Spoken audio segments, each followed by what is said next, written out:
Hey everyone, and welcome to GodLike Pro Beginner's Guide, for Valorant beginners and moderate players. Everything you might need to enhance your performance in Valorant, and to give you a competitive edge on the opponent. By the end of this guide, you are going to learn everything about Valorant game including matchmaking, agents, their abilities, guns, shield, economy, maps, and some awesome tips to start playing Valorant as a pro player. This guide is not just one person's opinion. We've spent countless hours researching the best pro players in Valorant, and have ended up with this Valorant Beginner's Guide, after consulting with them. To make sure the information you are receiving is the most up-to-date, and as accurate as possible. Trust me, there are some pro tips you must never hear before, which will give you a competitive edge as a beginner. Now, we here at GodLike release premium content daily including Valorant tips, tricks and guides, with one goal in mind, helping you to become a better player by increasing your potential and gaming skills. So if you want to improve at Valorant, and take your game to the next level, to the ultimate God level, then make sure to subscribe, hit that bell icon, and like the video to get more premium guides, just like this one. Alright, enough hype, let's dive straight into our video. Before get going with our pro guide, just take a look at what is Valorant. Valorant is what's known as a tactical shooter. The pacing is much slower than other shooting games, like Overwatch and Call of Duty. Although aiming is definitely key, gameplay can often feel like a chess match, due to the emphasis on strategic decision-making. This is because guns are very lethal, there aren't rechargeable shields, or respawns, so every move matters. Now for beginners, you may have a question that, how does a Valorant match work? How do you win a Valorant match? Valorant's standard game mode involves two teams, of 5 players using characters called agents. The two teams use the abilities of their agents, and guns to face off in a series of short rounds. In order to win a match, teams need to win a total of 13 rounds. One of the teams begins as the attackers, and the other begins as the defenders. After 12 rounds, the attackers and defenders switch sides. The goal of the attackers is to plant a bomb called a spike, in the base of the defenders. The goal of the defenders is to stop them from doing this. If the attackers plant the spike, they must protect it for 45 seconds until it explodes. During this time, defenders can stop it from exploding by defusing it. A team can also win by killing all members of the other team, as long as the spike hasn't been planted by the attackers yet. Right now there are only 2 game modes, the standard mode that is used in unrated and ranked matches, and Spike Rush. Spike Rush is designed to be a much faster game mode, that's easy to jump into if you don't have a lot of time. It's first to 4 wins, and the attacking side gets 5 spikes, 1 per agent to accelerate the action. All players get the same identical gun at random, so you don't have to worry about the shop. There are also special power-ups around the map, that grant benefits, such as allowing you to run faster or upgrading to a better gun.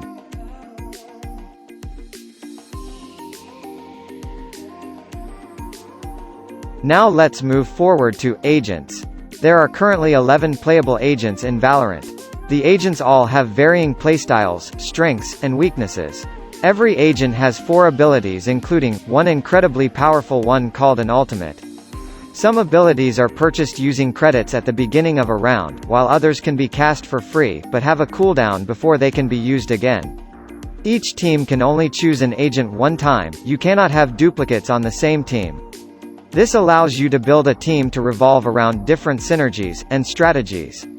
Here are a few examples of the 4 different agent classes, and their roles in a team composition. Moving toward to class, Initiator. In Valorant, players will often take angles behind cover to occupy, and protect important areas of interest. Initiators lead the way for their team with abilities that are ideal for engaging combat. Breach is the epitome of an initiator, as he has multiple crowd control abilities that can be fired through walls and terrain. For example, he can create an earthquake that stuns enemies or shoot a flashbang that blinds them. This allows his teammates to push and kill enemies while they're vulnerable and disorganized. His ultimate, Rolling Thunder, can be fired from a long range and knocks up everyone in its path. This is a great tool for pushing onto a site to plant the spike, or to try and defuse the spike by clearing enemies defending it. Moving toward to class Duelist. While initiators set up the action for their team, duelists are the best fighters in Valorant. Their skills are usually more geared toward combat, rather than providing utility, and they are usually built to be self-sufficient. Our example of a duelist is Phoenix, a pyromancer that can use his flames to dominate the battlefield. Phoenix has a flashbang, a fireball that explodes on the ground and lingers, and a wall of flame that he can curve to isolate enemies, and block their vision. His fire burns enemies and will heal Phoenix while standing in it. This makes him a powerful offensive weapon, that can inflict damage while sustaining himself. Phoenix's ultimate, Run It Back, allows him to basically 2v1 an opponent on his own. When Run It Back is activated, Phoenix can engage on an enemy. If he dies during its duration or time runs out, he'll return back to where he originally casted it, at full health. This allows him to make aggressive and explosive plays that can change the flow of a match into his team's favor. Moving toward to class, Sentinel. We mentioned earlier that Valorant involves playing both offense and defense. If you fill up your team with a ton of initiators and duelists, you may do well on offense, but you may struggle on the defensive end. Sentinels have abilities that excel in slowing down the pace of the game, and fortifying areas of the map.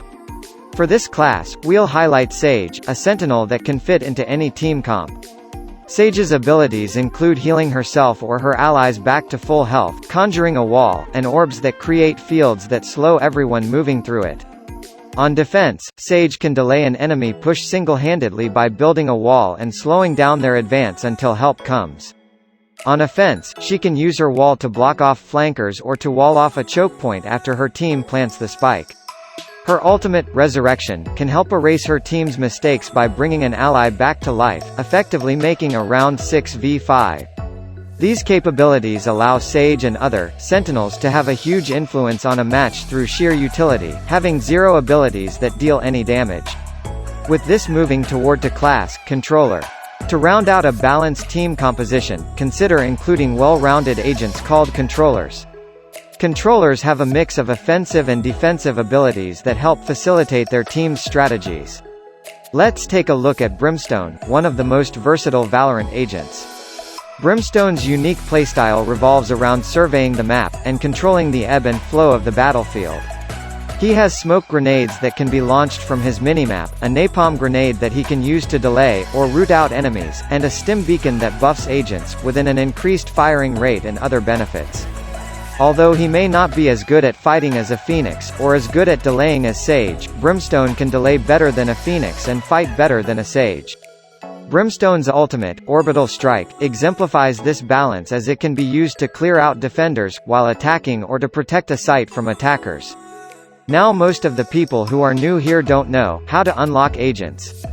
There are 5 free agents that are available when you first start playing: Brimstone, Jet, Phoenix, Sage, and Sova. For the rest of the agents, you'll have to either spend monetary currency, or grind experience points to complete an agent's 5th contract quest. With this, let's move to the guns and economy in Valorant. At the beginning of every round, you'll have a short time period to use credits to purchase guns, shields, and abilities. There's a wide variety of guns of different prices and purposes. The main categories are sidearms, shotguns, SMGs, rifles, snipers, and heavy machine guns. Here's a quick breakdown of their general niches. Sidearms. The cheapest options, all 800 credits or below.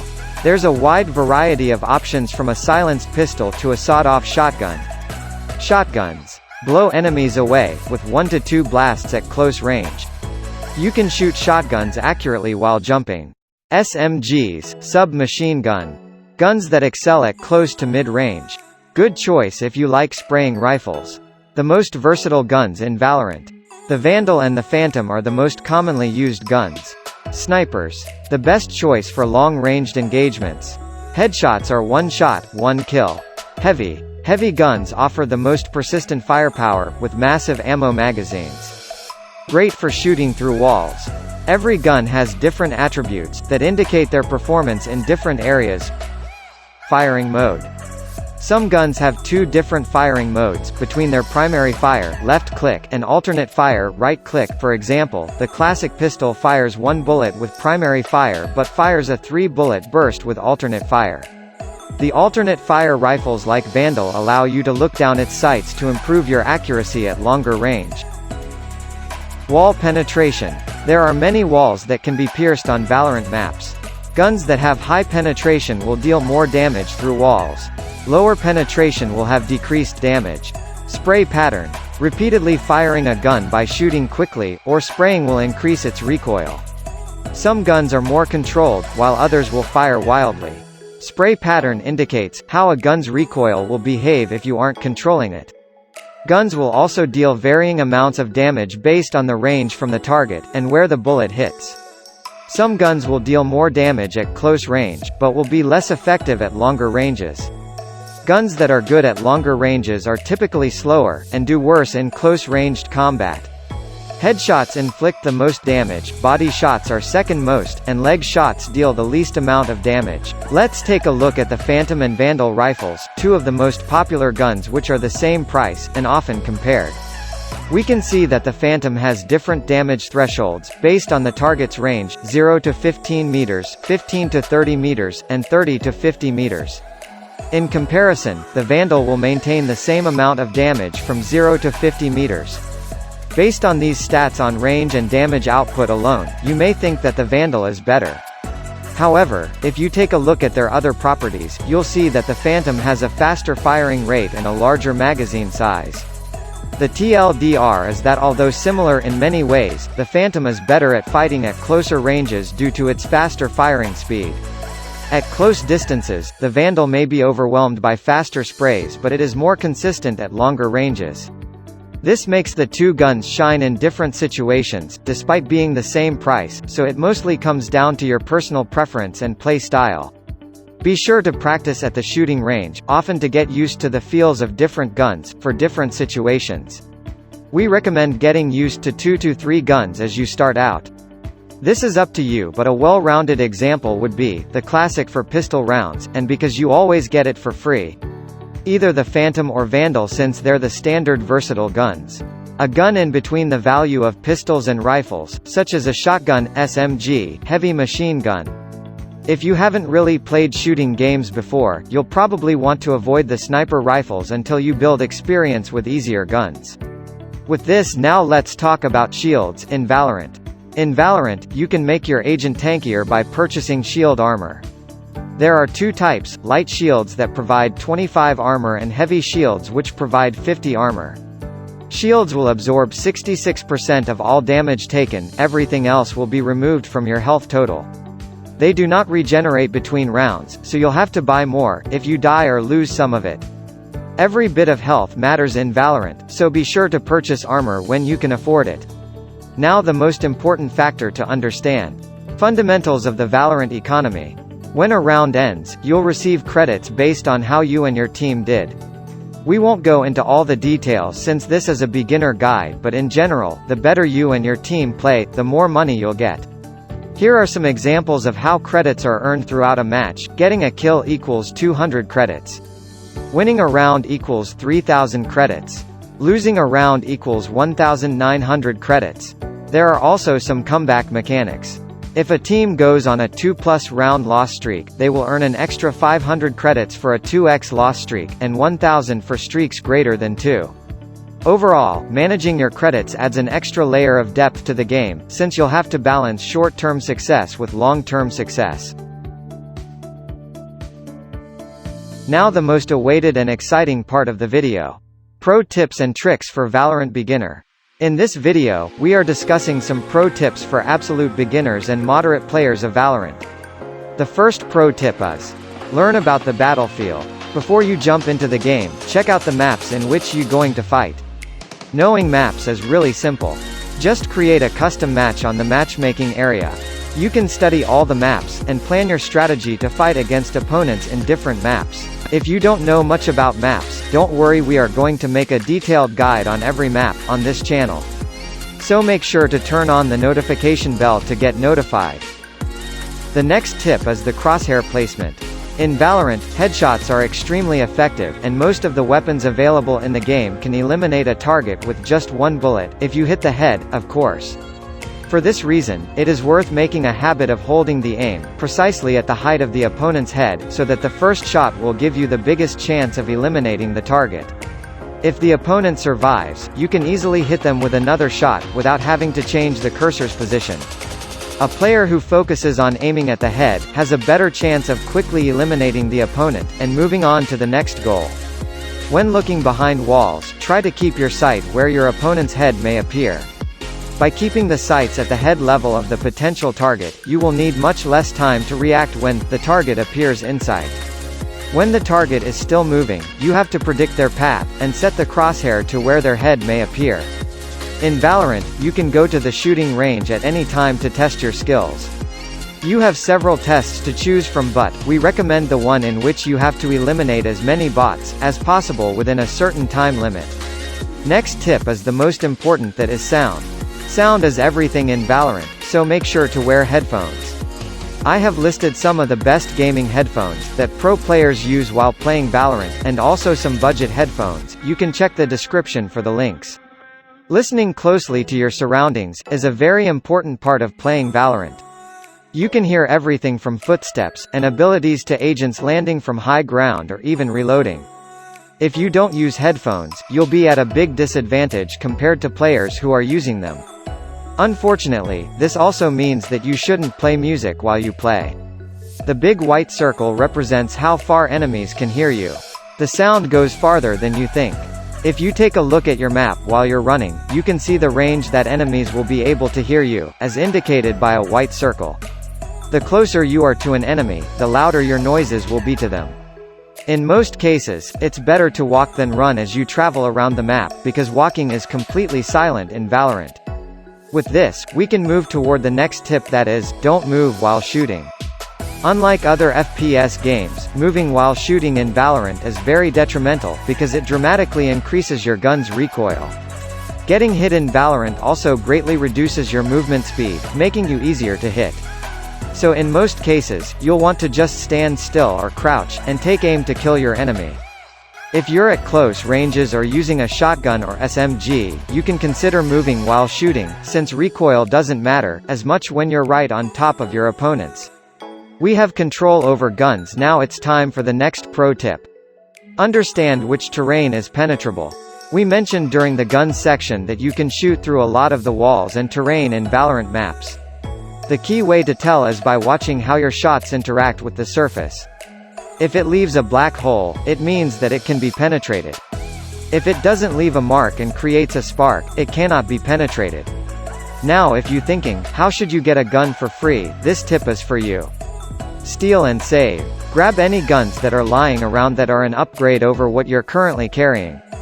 If you don't like using the operator sniper rifle, but your dead teammate does, snag the one that's lying on the ground, and toss it to them, by pressing G at the start of the next round. Your team will net out savings when rebuying equipment. Similarly, if you find yourself in a no-win scenario, just retreat. Saving the value of your equipment, usually 2,000 to 4,000 credits, matters more than scoring an extra kill, or 200 credits per frag. With this, we can move toward the next tip, that is, check the minimap, but not for too long. If you're coming from League of Legends, you may be used to constantly checking the minimap, hopefully. In Valorant, the minimap is very useful as you can see things like where your allies are looking, where agents died, where the spike is, where abilities are. However, since the aim is so important in Valorant and every second matter, you should be checking your minimap much less than you would in League. Now, let's move to the next tip. When in doubt, keep your gun out. With so many awesome agent abilities, it can be tempting to switch to your abilities in the heat of battle. However, since switching between your guns and abilities to use them takes time, you can often get caught and die before being able to retaliate. To avoid this, get in the habit of pulling out abilities behind or close to cover. For example, as Sova, you would ready your bow from behind cover, peek quickly to shoot it, and then return behind cover to safely bring out your gun. Alright, these tips are going to do it for this one. We went over a ton of useful tips that you must know as a beginner. But we would love to hear what you thought was the most useful tip in the comment section down below. And while you are down there, make sure to like, subscribe, and hit the bell icon to get more premium guides, just like this one. We here at GodLike want to thank you for watching and good luck for improving your game, and remember to play like a god.